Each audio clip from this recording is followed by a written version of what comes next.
Dr. Agnew, there's evidence, scientific evidence, of prior pole shifts. Some of the evidence is geological.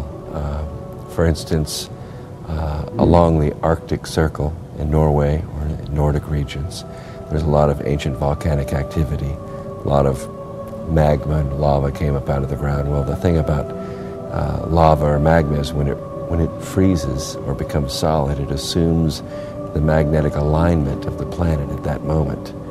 And in that region of the country, there is a broad band of magnetic alignments for rocks that have never moved from their location, which indicates that at the moment that that lava came out of the ground and solidified, the planet was at a different alignment. Now, is that a magnetic pole shift or geographic pole shift? And what's the difference? Well, you're right, there are two. For geographic, it actually implies that the planet itself tilted during this volcanic eruption, and that as it tilted, each rock froze at a different magnetic alignment. A pole shift is where the actual magnetic field around the planet pulsates to a point where the north and south poles swap. Well, if it was a geographic pole shift, the alignment of the planet with the sun would change. The sun would come up in a different spot than it normally does. It would come up in the west instead of the east, or the north instead of the south, related basically how we sit on the earth now. And that could change everything. Weather patterns, migratory patterns, all kinds of biological blooming, everything could change on the planet. When these geographic pole shifts occur, they have catastrophic effects on the earth.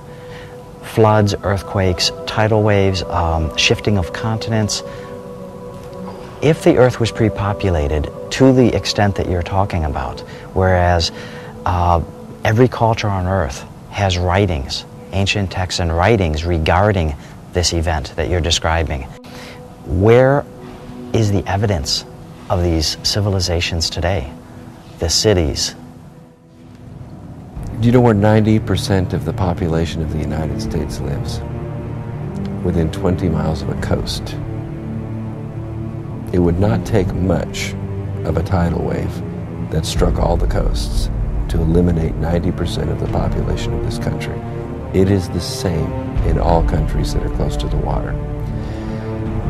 These cities are quite easily wiped off the face of the earth. And especially where we're talking about rims where tectonic plates come together. These can simply just fold in on themselves, and those cities could be 1,000 feet below the ground, 10,000 feet below the ground. In the ocean, there's evidence of whole continents just sinking beneath the sea. Is there evidence to suggest that anything like this can happen again? Of course there is. There's a lot going on in the universe that we cannot see, even with our orbiting telescopes. But we can feel the effects of it. We can feel gravitational effects, gravitational waves. We can feel dark energy and dark matter pulling on our solar system, pulling on our galaxy. December 21st, 2012 starts the age of Aquarius. It's well marked on all kinds of calendars, not the least of which is the Mayan calendar, the sunstone. A lot of the ancient writers believed that there would be some cataclysm that occurred at that time. Many of us believe that it won't just occur on that day, that there will be precursor events, an increase in volcanoes, an increase in earthquakes and their intensity, fluctuations in the magnetic field around the earth. One of the things that occurred last year in October was something that's never occurred before. We had 9 X-class flares. We have a scale that we measure solar flares on. X is the highest. 9 flares in 1 month. The peculiar thing was sunspot activity was very low. The precursor events you're talking about, weather changes, earthquake fluctuations, storm intensities, these all seem to be occurring at a much more frequent rate as each year passes. It's unbelievable, the amount of storms and the amount of events that are happening every year seem to be escalating more than the year before. Let's say hypothetically, something is coming this way. Let's say it's coming now, and being very far away, it has a very slight gravitational effect on Earth. And each year that it gets closer, the gravitational effect on Earth is slightly greater than the year before. And that is directly or indirectly causing the increase in frequency and the increase in intensity of storms, earthquakes, all sorts of weather anomalies around the planet. If that's the case, would it not stand to reason that Earth is not alone? Because we have other planets in the solar system. This thing would just naturally, it's not picking on Earth, it would affect all the inner planets. And it does. Is it? Yes. Several planets in the solar system are experiencing global warming as we speak. For instance, we've had a satellite going around Saturn now for 18 years. We've been making measurements of Saturn for 18 years. In those 18 years, the atmospheric pressure of Saturn has changed 30%. If that occurred on Earth, there'd be no life left.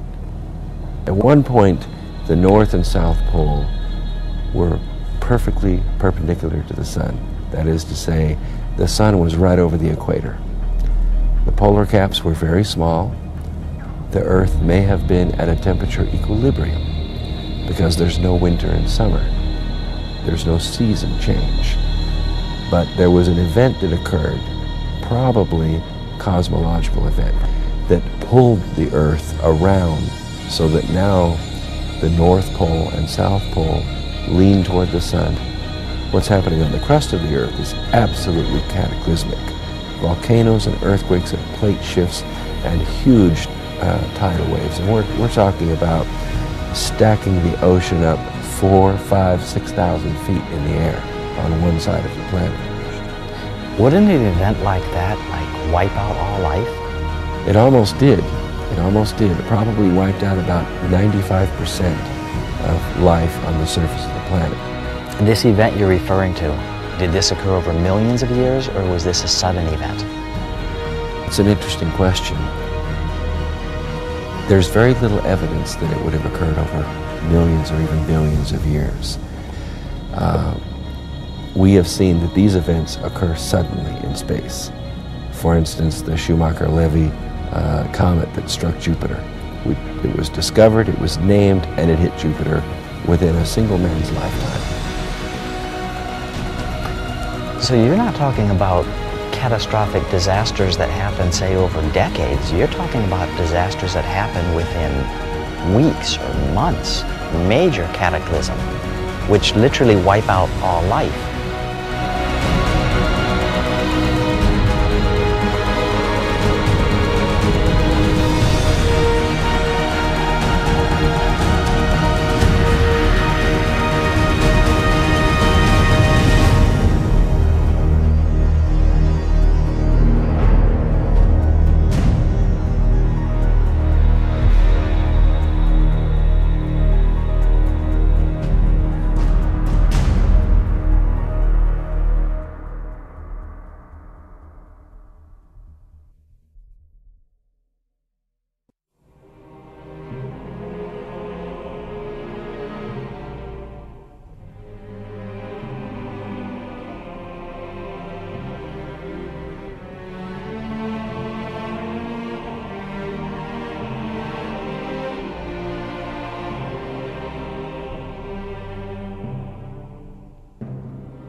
So what will unfold during the last weeks?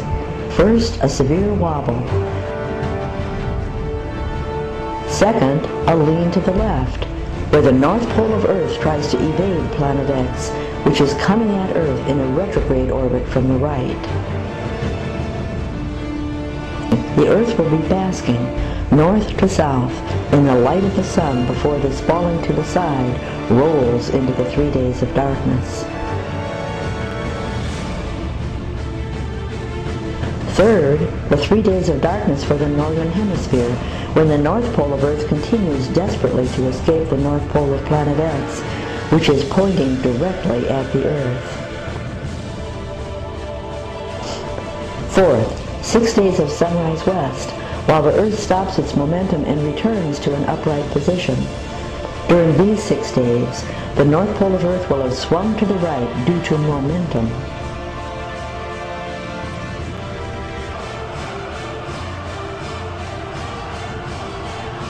Sixth, the hour of the pole shift when the North Pole of Earth is violently pushed away, ripping the crust from the core of the Earth. Roadways will heave, trains will derail, and bridges will snap and drop, as the Minneapolis Bridge over the Mississippi did on August 2nd, 2007.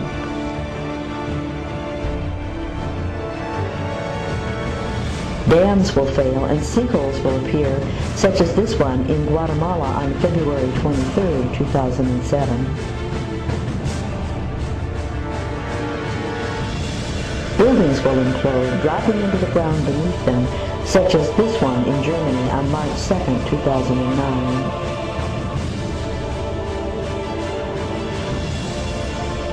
And gas lines and refineries will explode, such as this Moscow gas line on May 10, 2009. These phenomena are on the increase, but during the last weeks will become an epidemic. So be in your safe locations well before the last weeks.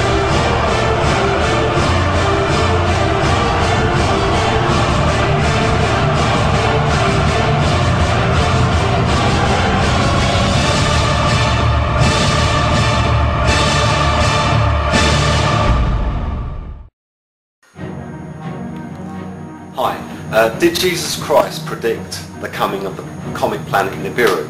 Well, let's take a look at Revelations 6:12 to 17 and compare those directly with the scientific projections of what would happen if a body the size of Nibiru, which is 8 times the size of the Earth, possibly more, passed through our solar system. Okay, and let's see if that matches up with Jesus Christ's prophecy at the end of the world. It says here, I watched as he opened the 6th seal. There was a great earthquake. The sun turned black like sackcloth made of goat hair, and the whole moon turned blood red. Let's take those parts first. There will be a great earthquake. If a body that size passes through our solar system, there will be a tremendous earthquake on this earth. There will be such an earthquake that, as Jesus said, not one stone shall be left on another. Now that would have to be a tremendous earthquake. Now let's get to that point in just one moment and how that will happen and just how huge it will be and why it will be that huge. It says that the sun turned black like sackcloth. Now all the volcanoes will erupt. Obviously there will be a lot of seismic activity and the skies will be darkened because of the ash. But this planet may also this time travel between the sun and the earth, thereby causing a tremendous eclipse. There's an important part here. Every part is important because these are the words of Jesus, but it says that the sun turned black like sackcloth made of goat hair. Now that's a direct reference to Satan, so Satan is involved here. Then it says the whole moon turned blood red. Now this giant planet Nibiru is supposedly red, so if it caused an eclipse, its reflection will reflect off the moon, and that will reflect red. That would happen even if it was just the volcanoes erupting and blackening the sky. So whichever way you look at it, Jesus has told us what's going to happen so far. He's got it right, and science is catching up. Let's carry on. It then says the stars in the sky fell to earth. Now, with a planet this size, 8 times the size of the Earth, possibly more, it will attract every piece of debris and meteorites and so forth that are within our solar system towards it. And as they're travelling towards it, obviously it's moving away. They will be trailing along behind it, and they will hit anything in their path. Basically, the Earth will get hit by stars, if you like. In those days, they would have looked at a meteorite as a star. So, again, Jesus Christ has got that right as well. Then it carries on.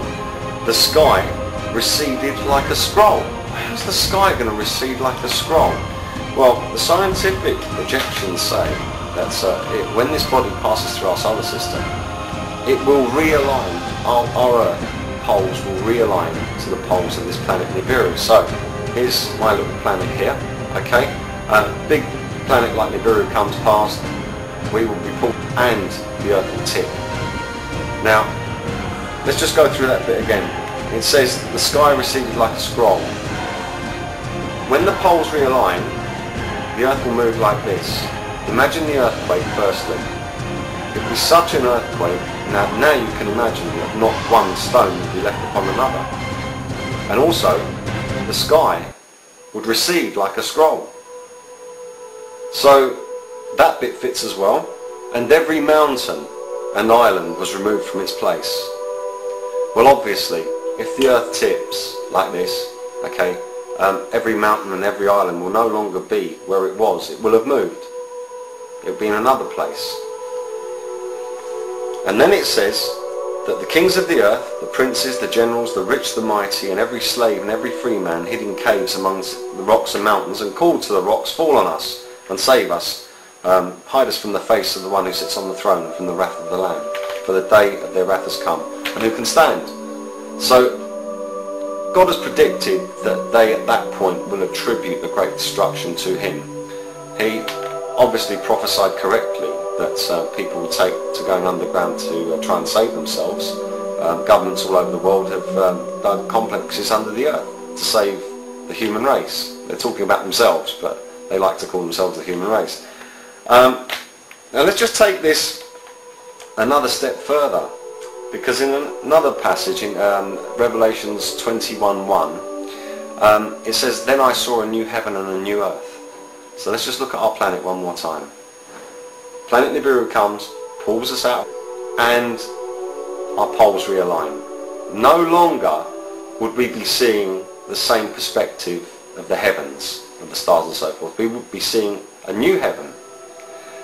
And the land mass of the earth would change. The waters would redistribute. So there would be a new earth. So a new heaven and a new earth. All of God's promises seem to be fulfilled in the scientific projections of what will happen if this planet Nibiru passes through our solar system as it seems it will do. Taking all of these things into account, for those of you who don't believe in Jesus Christ, perhaps it's time that you took a little bit of time to do what Jesus said. Seek and you will find. Because if this is correct, the end is coming. It's not far off. And only those who call upon the name of the Lord Jesus will be saved. Please make sure that you're one of them.